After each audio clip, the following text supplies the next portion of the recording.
sekarang dari development misalnya wasit gitu ya, bisa diceritakan lebih dalam nggak apa yang dilakukan gitu ya, apa nyari wasitnya, apa udah ada dari daerah, terus ilmu apa aja yang diberikan kepada wasit dan harapannya apa dan progresnya seperti apa sekarang gitu.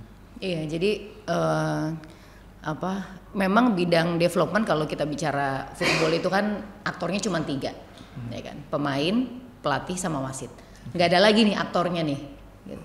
Pengurus, lain-lain, administrator, manajemen itu adalah ibaratnya pendukung ya, pemeran pembantu gitu di belakang ya kan.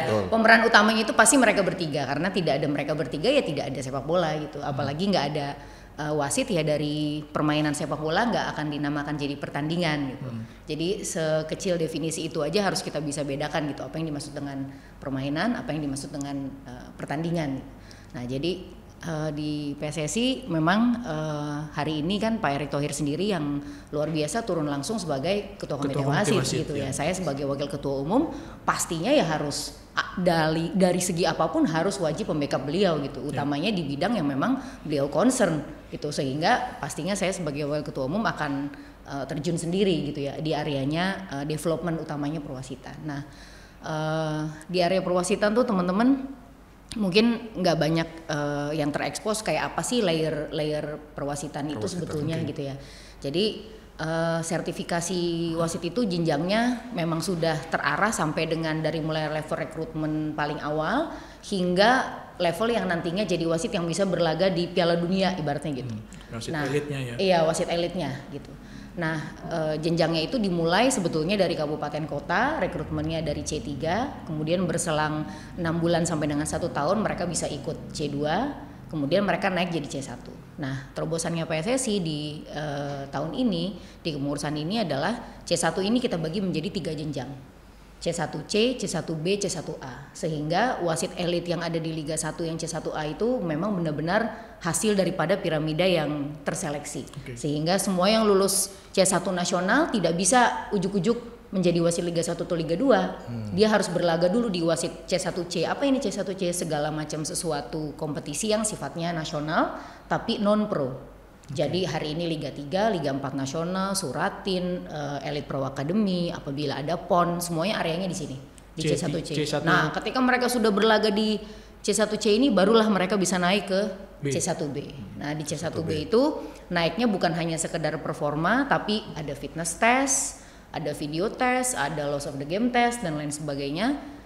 Mereka juga terseleksi dari semua performance mereka selama setahun. Jadi tidak mungkin bisa tiba-tiba di 3 bulan ya atau 4 bulan gitu ya. Nah, ketika naik di C1B barulah dia naik ke C1A. Nah, kenapa kita namakannya bukan Liga 1 Liga 2? Karena kan kita nggak tahu nanti ke depannya akan ada terobosan Piala Liga atau akan ada terobosan Piala Indonesia, kan kita belum tahu. Jadi kita namakan klasifikasi wasitnya A dan B. Nah, yang keduanya kita perketat tuh di atasnya tuh yang C1 ABC-nya itu. Promosi degradasi terjadi setiap tengah musim. Jadi mereka tidak akan pernah bisa duduk diam lah ya. Jadi harus alert gitu, harus waspada, harus setiap harinya mengembangkan diri, harus tidak boleh nganggep enteng kalau ada kesalahan gitu ya. Jadi karena di tengah musim pun mereka bisa langsung terdegradasi ke C gitu. Dan apabila sudah nanti dari C terdegradasi lagi, mereka harus ikut refreshment kursus lagi tuh dari awal. Gitu. Nah, jadi jenjang daripada paling bawah menuju ke atas tuh kalau mereka semuanya berjalan baik itu paling tidak pastinya 8 tahun. Nah, 8 tahun dari awal apabila dari rekrutmen sampai dengan yang paling atas kemudian mereka berjenjang baik di sini itu kita hitung rata-rata minimalnya 8 tahun. Nah, 8 tahun itu hari ini AFC Academy itu AFC ada aturan baru. Kalau dulu hanya bisa masuk ke FIFA referee, kemudian ke AFC Academy itu separate. Nah, tapi kalau ini semua wasit FIFA harus melalui wasit AFC Elite Academy lah, harus melalui AFC Referee Academy. Jadi untuk masuk ke AFC Referee Academy, kemudian dia jadi wasit FIFA, kemudian dia bertugas tuh ada di tempatnya AFC dari mulai League 2, kemudian baru naik Champions League, ya kan, sebelumnya masuk Cup. Jadi itu semua dihitung tuh. Gitu. Seperti kita punya jenjang ABC, di sana juga punya jenjang. Nah, kalau sudah lolos, baru jadi wasit FIFA Under 17 World Cup. Kalau Under 17 berhasil, baru U20. U20 berhasil, barulah Women's World Cup lah misalnya atau apa. Barulah menjadi wasit Piala Dunia. Nah, kalau kita hitung jenjang itu dari paling bawah ke atas itu 8 tambah 7 mungkin sekitar.